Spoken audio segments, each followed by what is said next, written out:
ഇപ്പോൾ sports journalist Shri CK Rajesh Kumar telephone ലൈനിൽ ചേരുകയാണ്. CK, ഇതിനകത്തൊരു കാര്യമെന്ന് പറയുന്നത് മൊറോക്കോയുമായിട്ട് മത്സരം നടത്തുവാനായിരിക്കുമല്ലോ അർജന്റീനയ്ക്ക് കൂടുതൽ താല്പര്യം. യാത്ര ഒഴിവാക്കാൻ പറ്റും, കാരണം ലോകകപ്പിന് മുൻപ് വലിയൊരു യാത്ര എന്ന് പറയുന്നത് അത് കളിക്കാർക്ക് ബുദ്ധിമുട്ടുണ്ടാക്കുന്ന കാര്യമാണ്. പിന്നെ മൊറോക്കോ മികച്ച ടീമാണ്, ഇതെല്ലാം വരും. പക്ഷേ ഈ അവസാന നിമിഷത്തെ ബാർഗെയിനിങ്ങിൽ മൊറോക്കോ ഇതിന് സമ്മതം മൂളും എന്ന് കരുതാനാവുമോ ഇപ്പോൾ ഈ പറയുന്ന ഈ വിലപേശൽ വെച്ച് നോക്കുമ്പോൾ? എന്ത് തന്നെയായാലും നമ്മുടെ ടീമിനെ ഇതിനെ സംബന്ധിച്ച് നമ്മുടെ കേരളം ആദ്യമായിട്ടും വഹിക്കുകയാണ് എങ്കിൽ മൊറോക്കോ വരുന്നത് വലിയൊരു ബൂമാണ്. നമ്മുടെ കായിക മേഖലയ്ക്കും ഒക്കെ വലിയൊരു ബൂമാണ്. പക്ഷേ ഇപ്പോഴത്തെ സാഹചര്യത്തിൽ ഇപ്പം മാധ്യമങ്ങളുടെ റിപ്പോർട്ട് അനുസരിച്ച് അങ്കോളയിൽ തന്നെ ഈ മത്സരവും അല്ലെങ്കിൽ ആഫ്രിക്കൻ രാജ്യത്ത് തന്നെ അധികം ജേണി ഇല്ലാതെ തന്നെ ആ മത്സരം സംഘടിപ്പിച്ചാലോ എന്നുള്ളൊരു ആലോചന ഉണ്ടെന്നാണല്ലോ ഇപ്പോഴത്തെ. അങ്ങനെയാണ് ഇവിടെ വന്ന് കളിക്കുക എന്നുള്ളതല്ല, മൊറോക്കോയിൽ തന്നെ കളിക്കുക എന്നുള്ളതാണല്ലോ അല്ലെ? അങ്ങനെയല്ലേ വാർത്തകൾ വരുന്നത്? മൊറോക്കോയുമായിട്ട്, കാരണം മൊറോക്കോ വലിയ ആവേശത്തോടു കൂടിയാണ്, അവിടുത്തെ ആരാധകരുടെയൊക്കെ പ്രതികരണങ്ങൾ വരുന്നത് വലിയ ആവേശത്തോടെ മെസ്സിയെ കാത്തിരിക്കുന്നു എന്നുള്ളതാണ്. അർജന്റീന ടീമിനെ തോൽപ്പിക്കുന്നതിന് വേണ്ടി കാത്തിരിക്കുന്നു എന്നൊക്കെയാണ് അവിടെ നിന്നുള്ള വലിയ രീതിയിൽ ട്വിറ്ററിലും അതുപോലെ മറ്റ് സാമൂഹ്യ മാധ്യമങ്ങളിലും ഒക്കെ ആവേശത്തോടു കൂടിയാണ്. അതെ. അപ്പൊ ആദ്യമേ തന്നെ നമ്മൾ ഈ പറയുന്ന സ്പോൺസറും അല്ലെങ്കിൽ സർക്കാർ ശ്രമിച്ചിരുന്നു മൊറോക്കോ ഇവിടെ കൊണ്ടുവരിക, കളിപ്പിക്കുക എന്നുള്ള ഒരു രീതിയിലാണ് ചർച്ചകൾ പുരോഗമിച്ചുകൊണ്ടിരുന്നത്. പക്ഷെ ഇപ്പം അങ്കോളയിൽ ഒരു മത്സരം നടക്കുന്നു. സ്വാഭാവികമായിട്ടും അവിടുന്ന് മറ്റൊരു ആഫ്രിക്കൻ രാജ്യത്ത് തന്നെ അല്ലെങ്കിൽ അങ്ങനെ ആണ് എങ്കിൽ മത്സരം നടത്തുന്നതിന് കൂടുതൽ സാധ്യതയുണ്ട്. അതുപോലെ തന്നെയല്ല, അവർക്ക് ജേർണിയുടെ ഒരു പ്രശ്നം, ഇപ്പോൾ ചൂണ്ടിക്കാണിച്ചോളം ജേർണിയുടെ ഒരു പ്രശ്നമുണ്ട്. മാത്രമല്ല, അവർക്ക് എന്തുകൊണ്ടും ഇപ്പോഴത്തെ ചർച്ചകൾ പുരോഗമിക്കുന്ന അല്ലെങ്കിൽ കോൺട്രാക്റ്റുമായി ബന്ധപ്പെട്ട കാര്യങ്ങളിൽ ഇതുവരെ വ്യക്തത വരാത്ത സാഹചര്യം. അതുപോലെ തന്നെ ഈ ഓസ്ട്രേലിയ വരുമെന്നുള്ള ഓസ്ട്രേലിയ വരുന്ന കാര്യവുമായി ബന്ധപ്പെട്ട് അർജന്റീനയ്ക്ക് അറിയത്തില്ല. നമ്മൾ മാത്രമാണ് അത് പറയുന്നത്, അല്ലെങ്കിൽ സ്പോൺസേഴ്സ് മാത്രമാണ് ഓസ്ട്രേലിയ വന്ന് കളിക്കും എന്നുള്ള കാര്യവും പറയുന്നത്. അപ്പൊ ഈ സാഹചര്യത്തിൽ അവർ സ്വാഭാവികമായിട്ടും ചൂസ് ചെയ്തത് മൊറോക്കോയാണ്. മൊറോക്കോ ഒരു റേറ്റഡ് രാജ്യമാണ്. ആദ്യത്തെ 25 ലോക റാങ്കിങ്ങിൽ ആദ്യത്തെ 25 വരുമെന്ന് തോന്നുന്നു. അപ്പൊ അത്രയും നല്ലൊരു റേറ്റിംഗ് ഉള്ള ഒരു രാജ്യം, പ്രത്യേകിച്ച് ലോകകപ്പിന് മുമ്പുള്ള ഒരു, അതുപോലെ ഫിഫ സ്റ്റാൻഡേർഡുള്ള സ്റ്റേഡിയം മൊറോക്കോയിൽ ഉണ്ട് എന്നൊരു വസ്തുതയുണ്ട്. നമ്മളെ സംബന്ധിച്ച് ഫിഫ സ്റ്റാൻഡേർഡിലുള്ള സ്റ്റേഡിയം അല്ല. അത്തരത്തിലുള്ള എല്ലാ സാഹചര്യങ്ങളും പരിഗണിക്കുമ്പോൾ സ്വാഭാവികമായിട്ടും അങ്ങനെ ഒരു ചിന്തയിലേക്ക് പോകാനാണ് സാധ്യത. പ്രത്യേകിച്ച് ഒരു വിശ്വാസ വഞ്ചന എന്നുള്ള രീതിയിൽ AFIക്ക് അത് തോന്നിയിട്ടുണ്ടെന്നാണ് മനസ്സിലാക്കുന്നത്. പല മാധ്യമ റിപ്പോർട്ടുകളിലും നമ്മുടെ ഇടപെടലുകളും അല്ലെങ്കിൽ നമ്മുടെ നെഗോസിയേഷൻസും ഒക്കെ അത്തരത്തിലാണ് പോയേക്കുന്നുള്ളതാണ് നേരത്തെ ലാ നാസിയോണിന്റെ റിപ്പോർട്ടിൽ പറഞ്ഞത്. അപ്പൊ ഈ സാഹചര്യം ഒക്കെ പരിഗണിക്കുമ്പോൾ അത് തന്നെയായിരിക്കും അവർ ചൂസ് ചെയ്യാൻ സാധ്യത. പക്ഷേ ഇനിയിപ്പോൾ കൊച്ചിയിൽ നടക്കുവാനുള്ള ഒരു സാധ്യത എന്ന് പറയുന്നത് മൊറോക്കോയിൽ കളിക്കുവാനുള്ള ആ വിലപേശൽ നടന്നില്ല എങ്കിൽ പിന്നെ അർജന്റീനൻ ടീമിന് മുന്നിൽ ഈ അടുത്ത മാസത്തെ ഒരു വിൻഡോ അവർ വേണ്ടെന്ന് വെക്കുവാനുള്ള സാധ്യത ഇല്ലല്ലോ, ഇല്ലേ? കാരണം ഒരു ഫ്രണ്ട്ലി മാച്ച് ലോകകപ്പിന് മുമ്പ് കിട്ടുമ്പോൾ അത് വേണ്ടെന്ന് വെക്കുവാനുള്ള സാധ്യത കാണുമോ? അങ്ങനെ വരികയാണെങ്കിൽ മൊറോക്കോ വിലപേശൽ നടന്നില്ല എങ്കിൽ ഓസ്ട്രേലിയയെ നേരിടാനായിട്ട് ഇന്ത്യയിലേക്ക് വരിക, കൊച്ചിയിൽ കളിക്കുക, ഇതല്ലേ വഴിയുള്ളൂ? അങ്ങനെയുണ്ടോ? പക്ഷെ അങ്ങനെയുള്ള നമുക്ക് സമയമാണ് നമ്മുടെ മുമ്പിലുള്ള ഏറ്റവും വലിയൊരു പ്രശ്നം. ഓസ്ട്രേലിയൻ ടീമാണെന്ന് വിചാരിക്കുക. ഓസ്ട്രേലിയൻ ടീം ഇപ്പോൾ അർജന്റീൻ ടീം ഇവിടെ വന്ന് പരിശോധിച്ചതുപോലെ തന്നെ അവർ ഇതുവരെ ഒഫീഷ്യലായിട്ട് ഒന്നാമത്തെ കാര്യം സ്ഥിരീകരിച്ചിട്ടില്ല അങ്ങനെ ഒരു മത്സരം ഉണ്ടെന്നുള്ളത്. എന്തൊക്കെ പ്രോസസ്സിലൂടെ അർജന്റീന ഫുട്ബോൾ അസോസിയേഷൻ നമ്മുടെ മത്സര നടത്തിപ്പുമായി ബന്ധപ്പെട്ട് പോയിട്ടുണ്ട്, ആ പ്രോസസ്സിലൂടെ ഒക്കെ ഓസ്ട്രേലിയക്കും പോകേണ്ടതുണ്ട്. അവിടെ ഒരു പ്രതിനിധി പോലും ഇവിടെ വന്ന് ഗ്രൗണ്ട് പരിശോധിക്കുക, അവിടുത്തെ സാഹചര്യങ്ങൾ പരിശോധിക്കുകയോ ചെയ്യുന്നത്. അർജന്റീനയെ പോലെ തന്നെയാണ് ഓസ്ട്രേലിയയും. അവർക്കും ഈ പറയുന്ന സാഹചര്യങ്ങളും സാധ്യതകളും ഒക്കെ പരിശോധിച്ചതിന് ശേഷം മാത്രമേ അതിനകത്ത് യെസ് മൂളാൻ പറ്റത്തുള്ളൂ. പിന്നെ അർജന്റീന പോലെ ഒരു ടീമിനെ നേരിടുക എന്ന് പറയുന്ന ഓസ്ട്രേലിയയെ സംബന്ധിച്ച് ഒരു ഇതാണ്. അപ്പോൾ അത് ഒരിക്കലും ഒഴിവാക്കാൻ സാധ്യതയില്ല. അങ്ങനെയെങ്കിൽ അങ്ങനെ ഒരു സാധ്യത അവർ പരിശോധിക്കാം. പക്ഷെ അപ്പോഴൊക്കെ ഈ പറയുന്ന നെഗോസിയേഷന്റെ ഭാഗമായിട്ട് അല്ലെങ്കിൽ കരാറിന്റെ ഭാഗമായിട്ട് എന്തൊക്കെ ബ്രീച്ചസ് ആണ് നടന്നേക്കുന്നുള്ളതിനെ കുറിച്ച് നമുക്ക് ധാരണയില്ല. അപ്പൊ അതുകൊണ്ട് അത് എന്താണെന്നറിയാൻ നമുക്കിങ്ങനെ സ്പെക്കുലേഷൻസ് നടത്താൻ നമുക്ക് പറ്റത്തില്ല. ഇതിൽ ഈ ഓസ്ട്രേലിയയുടെ കാര്യം പറയുമ്പോൾ കേന്ദ്ര അനുമതിയൊക്കെ ഇക്കാര്യത്തിൽ കിട്ടിയിട്ടില്ല എന്നാണ് വിവരം. കേന്ദ്രത്തിനോട് അനുമതി ചോദിച്ചിട്ടുണ്ട്, പല മന്ത്രാലയങ്ങളുടെ അനുമതി വേണമല്ലോ, എന്നാലല്ലേ ഈ വിസ നടപടികളിലേക്ക് കടക്കാൻ പറ്റുകയുള്ളൂ കളിക്കാരുടെയും ഒഫീഷ്യൽസിന്റെയും. പക്ഷെ അതിലേക്ക് എത്തിയിട്ടില്ല എന്നാണ് ഇതുവരെ. അതിനു മുമ്പ് തന്നെ ഓൾ ഇന്ത്യ ഫുട്ബോൾ ഫെഡറേഷന്റെ ഭാഗത്ത് നിന്നുള്ളൊരു NOC അല്ലെങ്കിൽ അവരുമായിട്ട് എന്താണ് ചർച്ച നടന്നേക്കുന്നത്, അവർ ഈ കാര്യത്തിൽ ഇത്രയും നാളായിട്ടും ഇന്ത്യയിൽ അങ്ങനെ ഒരു സൗഹൃദ മത്സരം നടത്തുന്നുണ്ട് എന്നുള്ളൊരു കാര്യത്തിൽ ഓൾ ഇന്ത്യ ഫുട്ബോൾ ഫെഡറേഷൻ യാതൊരു തരത്തിലുള്ള ഒരു അഭിപ്രായ പ്രകടനം നടത്തിയിട്ടില്ല. അപ്പൊ നമ്മളോടാണെങ്കിൽ ഇവർ പറയുന്നതല്ലാതെ രേഖാമൂലം എന്തെല്ലാം കാര്യങ്ങൾ ആശയവിനിമയങ്ങൾ നടന്നിട്ടുണ്ട് എന്നുള്ളൊരു കാര്യത്തിലും നമുക്കും വ്യക്തതയില്ല. അപ്പൊ ഈ സാഹചര്യം അതുപോലെ ഇപ്പൊ ഈ പറഞ്ഞ പോലെ വിദേശകാര്യ മന്ത്രാലയത്തിന്റെ വേണം, ഹോം ഡിപ്പാർട്ട്മെന്റിന്റെ ഒക്കെ ക്ലിയറൻസ് ഉണ്ടെങ്കിൽ മാത്രമേ വിസ നടപടികളൊക്കെ പുരോഗമിക്കുള്ളൂ. അതൊക്കെ ഏതൊക്കെ തരത്തിലാണ് ആയിരിക്കുന്നത്? ഇപ്പം കഴിഞ്ഞ ദിവസം സ്പോൺസർ ആൻഡോ പറയുന്നതനുസരിച്ചാണെങ്കിൽ അർജന്റീന ടീമിന്റെ വിസ നടപടികൾ പുരോഗമിക്കുകയാണെന്നാണ് അദ്ദേഹം പറഞ്ഞത്. അപ്പൊ അതിലെത്രത്തോളം വാസ്തവം ഉണ്ടെന്നുള്ള കാര്യം നമുക്ക് ഇതൊന്നും അറിയാൻ പറ്റുന്നില്ല. ഇപ്പൊ ഈ പറയുന്ന മാധ്യമം ഇപ്പോൾ നമ്മളിപ്പോ മാധ്യമങ്ങളെ പഴിക്കുന്നുണ്ട്. കഴിഞ്ഞ ദിവസം ആണെങ്കിൽ സ്പോൺസർ പഴിച്ചത് മാധ്യമങ്ങളെയാണ്. അദ്ദേഹം ഒരു മാധ്യമത്തിൽ വർക്ക് ചെയ്യുന്ന ആളാണ്, അല്ലെങ്കിൽ മാധ്യമത്തിന്റെ ഉടമയാണ്. അപ്പൊ അങ്ങനെ വരുമ്പോൾ അദ്ദേഹത്തിന് എങ്ങനെയാണ് സോഴ്സ്, ഇത്തരത്തിലുള്ള കാര്യങ്ങൾ എങ്ങനെയാണ് റിപ്പോർട്ടുകൾ വരുന്നത്.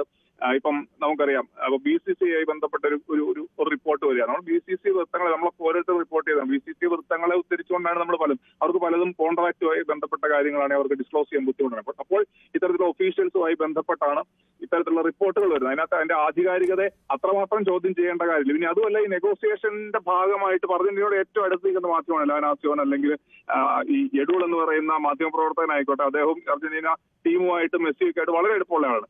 ഇവര് ഈ വിലപേശലിന്റെ ഭാഗമായിട്ട് തന്നെ വേണമെങ്കിൽ ഇത്തരത്തിലുള്ള വാർത്തകൾ വരാം. എങ്കിൽ പോലും അതൊരു ആധികാരികമായ സോഴ്സിൽ നിന്ന് വരുന്നത്, അതിനെ വിശ്വസിക്കേണ്ടതായ ഒരു കാര്യം നമുക്ക് ഇല്ല. അപ്പം ഇത്തരത്തിലുള്ള വാർത്തകൾ റിപ്പോർട്ട് ചെയ്യുന്നത് അതിനെ വിശ്വസിച്ചു കഴിഞ്ഞാൽ കൂടുതൽ മാധ്യമങ്ങളാണ് ഇതിനുള്ള പ്രശ്നങ്ങൾ ഉണ്ടാക്കുന്നത് എന്ന് പറയുന്നതോട് നമുക്ക് ഒരിക്കലും യോജിക്കാൻ പറ്റത്തില്ല. ഇത്തരത്തിലുള്ള വാർത്തകൾക്ക് ആധികാരികത ഉണ്ട്. അപ്പൊ അതിനകത്ത് എന്തെങ്കിലും വാസ്തവ വിരുദ്ധമായിട്ടുണ്ട് എങ്കിൽ അവർക്ക് ചൂണ്ടിക്കാണിക്കാം. അപ്പൊ അതിന് ഉപോദ്ബലകമായിട്ടുള്ള സപ്പോർട്ടിംഗ് എവിഡൻസ് സ്വാഭാവികമായിട്ട് ആ മാധ്യമം പറയുന്നുണ്ട്. അവര് അർജന്റീന ഫുട്ബോൾ അസോസിയേഷൻ ഉദ്ധരിച്ചുകൊണ്ടാണ് പറയുന്നത്. ശരിയാണ്. ഇപ്പോൾ TYC സ്പോർട്സിന്റെ ആണെങ്കിൽ അവരാണ് ആദ്യം അത് റിപ്പോർട്ട് ചെയ്തത്. വരുന്ന കാര്യത്തിൽ സംശയം പറഞ്ഞിരുന്നു. പിന്നെ ഗാസ്റ്റൺ എഡ്യൂൾ ഇക്കാര്യം പറഞ്ഞിരുന്നു, അദ്ദേഹത്തെ അവിശ്വസിക്കേണ്ട കാര്യമില്ല. അതിനുശേഷം ലേ നേഷനും അതേ കാര്യം തന്നെ റിപ്പോർട്ട് ചെയ്തിരുന്നു. ഇപ്പോൾ ഈ മൊറോക്കോ മാധ്യമങ്ങളാണ് പറയുന്നത് 80 കോടിയാണ് ആവശ്യപ്പെട്ടിരിക്കുന്നത് എന്നുള്ളത്. അതിൽ നെഗോസിയേഷൻ നടക്കുന്നു, തള്ളിക്കളഞ്ഞിട്ടുണ്ട് ആദ്യം, എന്നാലും ആ ശ്രമം ഉപേക്ഷിച്ചിട്ടില്ല എന്നും പറയുമ്പോൾ അതും വിശ്വസിക്കേണ്ടി വരും. പക്ഷേ ഞാൻ ചോദിച്ച ഒറ്റ കാര്യമേ ഉള്ളൂ, എന്തായാലും ഒരു മത്സരം ഉപേക്ഷിക്കുവാൻ തയ്യാറാവുകയില്ലല്ലോ അർജന്റീന. ഒന്നുകിൽ ആഫ്രിക്കയിൽ മൊറോക്കോയിൽ തന്നെ മൊറോക്കോയെ നേരിടും, അല്ലെങ്കിൽ ഇന്ത്യയിലേക്ക് വരാൻ തയ്യാറാകും. അത് എതിർ ടീമിനെ ഒരുക്കി കൊടുക്കേണ്ടത് സ്പോൺസറുടെ കടമയാണ്. അതെ, അപ്പോഴാണെങ്കിൽ ഇത് ഈ നെഗോസിയേഷന്റെ ഭാഗമായിട്ട് ഇങ്ങനെ സംഭവിക്കുന്നതാണ് ഞാൻ മനസ്സിലാക്കുന്നത്. ഇപ്പൊ മൊറോക്കോ ആയിട്ടുള്ള ഇപ്പൊ 80 കോടി, നമ്മളിപ്പോ ഇവിടെ നേരത്തെ പറയുന്നത് 130 കോടിയോ മറ്റോ നമ്മൾ കൈമാറി കഴിഞ്ഞു എന്നാണ് പറയുന്നത്. ഇതുമായി ബന്ധപ്പെട്ട് നേരത്തെ അത്രയും കൈമാറിയതിനു ശേഷമാണ് അവരിവിടെ ഗ്രൗണ്ട് പരിശോധിക്കാനൊക്കെ എത്തിയെന്ന് പറയുന്നത്. അപ്പൊ 80 കോടിക്ക് എങ്ങനെയാണ് അവിടെ മത്സരം നടക്കുന്നത് മറ്റൊരു ചോദ്യം. 130 കോടി കൂടെ കിട്ടുമ്പോൾ 80 കോടി കിട്ടുന്ന മൊറോക്കോയിലേക്ക് മത്സരത്തിനായിട്ട് പോകുമോ, ഇങ്ങനെയുള്ളതൊക്കെ ചോദ്യമാണ്. പക്ഷെ ഇതൊക്കെ ഈ പറയുന്ന സാമ്പത്തിക, ഇപ്പം അർജന്റീന ഫുട്ബോൾ അസോസിയേഷനെ സംബന്ധിച്ച് സാമ്പത്തികമായിട്ട് വളരെ വേൾഡ് കപ്പിന് മുമ്പ് സാമ്പത്തികമായിട്ട് വളരെ ബുദ്ധിമുട്ട് നേരിട്ട ഒരു അസോസിയേഷൻ ആയിരുന്നു, അല്ലെ അസോസിയേഷൻ ആയിരുന്നു. അതിനുശേഷം മെസ്സി എന്ന ബ്രാൻഡിനെ വെച്ചാണ് അവർ ഈ പറയുന്നത് പോലെ മെസ്സി പോലും സഹായിച്ചതായിട്ട് വാർത്തകൾ വന്നിട്ടുണ്ട്. അപ്പൊ സ്വാഭാവികമായിട്ട് അവർക്ക് സാമ്പത്തിക ലാഭം എന്ന് പറയുന്നത് പ്രധാനപ്പെട്ട കാര്യം തന്നെയാണ്. അപ്പൊ സാമ്പത്തിക കാര്യങ്ങളെ മുൻനിർത്തി തന്നെയാണ് അവരുടെ ഓരോ കാര്യങ്ങളും ചർച്ച നടക്കുന്നത്. എനിക്ക് ഗ്രൗണ്ടിന്റെ കാര്യത്തിൽ ചെറിയ വിട്ടുവീഴ്ച പോലും വേണമെങ്കിൽ ചെയ്യാം. അപ്പൊ അങ്ങനെ വരുമ്പോൾ സാമ്പത്തികമായിട്ടുള്ള നെഗോസിയേഷൻസ് ആയിരിക്കും സ്വാഭാവികമായിട്ട് നടക്കുക എന്നുള്ളതാണ് ഞാൻ മനസ്സിലാക്കുന്നത്. അപ്പൊ അത് മൊറോക്കോയിൽ ഇങ്ങനെ വാർത്ത വരുന്നതിലൂടെ പറയുന്നില്ല, 80-130 തമ്മിലുള്ള വ്യത്യാസം അന്തരം വലുതല്ലേ. അത് ഏത് രീതിയിലാണ് പോകുന്നതെന്നുള്ള സ്പോൺസേഴ്സ് കൃത്യമായിട്ട് അതിനൊരു ക്ലാരിറ്റി തരാത്തടത്തോളം കാലം, അല്ലെങ്കിൽ സർക്കാർ ഈ കാര്യത്തിലൊക്കെ സർക്കാർ മൗനം പാലിക്കുന്നത് നമ്മളെ സംബന്ധിച്ച്, സ്പോൺസേഴ്സ് എന്ത് പറയുന്നു എന്നുള്ളത് നമ്മളെ സംബന്ധിച്ച് പ്രസക്തമായ കാര്യമല്ല. സർക്കാർ ഈ കാര്യത്തിൽ ക്ലാരിറ്റി വേണം. സർക്കാർ മുന്നിൽ നിന്ന് തന്നെയാണ് ഈ കാര്യങ്ങൾ പ്രഖ്യാപിച്ച്, ഈവൻ കായിക മന്ത്രിയാണ്, കേരളത്തിന്റെ കായിക മന്ത്രിയാണ് പ്രഖ്യാപിച്ചത്. അതിൽ ആൻഡോ എന്ത് പറയുന്നു അല്ലെങ്കിൽ സ്പോൺസർ എന്ത് പറയുന്നു എന്നത് നമ്മളെ സംബന്ധിച്ച് പ്രസക്തമായ കാര്യമേ അല്ല. സർക്കാർ ഇതിനകത്ത് മിണ്ടാതിരിക്കുന്നതും അത് എവിടം വരെ എത്തി എന്ന്, സെക്യൂരിറ്റി കഴിഞ്ഞ ബുധനാഴ്ച മറ്റേ സെക്യൂരിറ്റി ആയി ബന്ധപ്പെട്ട യോഗം, ഉന്നതതല യോഗം ചേർന്നു എന്ന് പറഞ്ഞു.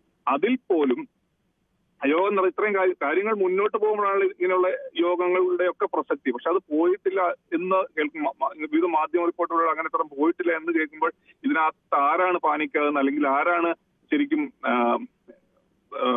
നമ്മളെ പറ്റിക്കുക എന്നൊക്കെ പറയുന്ന അത്തരത്തിലുള്ള കാര്യങ്ങൾ. ശരിക്കും പറഞ്ഞാൽ ഇതിന് കൗണ്ട് ഡൗൺ തുടങ്ങേണ്ട സമയമായില്ലേ? ഒരു 45 ദിവസത്തെ കൗണ്ട് ഡൗൺ ഒക്കെ വേണ്ടതാണ് കുറഞ്ഞതെങ്കിലും. ഇനിയിപ്പോൾ എത്രയുണ്ട്? ഇപ്പോൾ 17 നവംബർ 17 ആണല്ലോ പറഞ്ഞിരിക്കുന്നത്. അതായത് കൃത്യം ഒരു മാസം മാത്രമേ ബാക്കിയുള്ളൂ. കൗണ്ട് ഡൗൺ പോലും തുടങ്ങാൻ കഴിഞ്ഞിട്ടില്ല. ഒരു തവണ വന്നു പോയതല്ലാതെ ഒരു ഒഫീഷ്യൽസും അർജന്റീനയിൽ നിന്ന് ഇങ്ങോട്ട് വരുന്നില്ല. ഓസ്ട്രേലിയയിൽ നിന്ന് ആരും വന്നിട്ടുമില്ല. അല്ല, അതാ പറഞ്ഞു, നിങ്ങളിപ്പോ നിങ്ങൾ റിപ്പോർട്ടർമാരുണ്ട്, ഗ്രൗണ്ടിന്റെ ഒരു അവസ്ഥ എന്താണെന്ന് നിങ്ങൾക്ക് സ്വാഭാവികമായിട്ടും പോയിട്ട് പരിശോധിക്കാൻ പറ്റും. വീഡിയോകൾ പുറത്തിറങ്ങി. ഇപ്പൊ എനിക്ക് തോന്നുന്നു ഈ പർട്ടിക്കുലർ ചാനൽ തന്നെ അവിടെ നിന്നുള്ള റിപ്പോർട്ടിങ്ങും കാര്യങ്ങളും ചെയ്യുന്നുണ്ട്. അവിടുത്തെ പ്രവർത്തനങ്ങൾ ഏത് രീതിയിലാണ് പുരോഗമിക്കുന്നത് എന്നുള്ളത് നിങ്ങൾക്ക് തന്നെയാണെങ്കിൽ പോയി മനസ്സിലാക്കാമല്ലേ. ഇത്രയും സീറ്റുകൾ അടക്കം മാറുന്നുണ്ടോ എന്നുള്ളതാണ് ആദ്യമൊക്കെ പറഞ്ഞത്.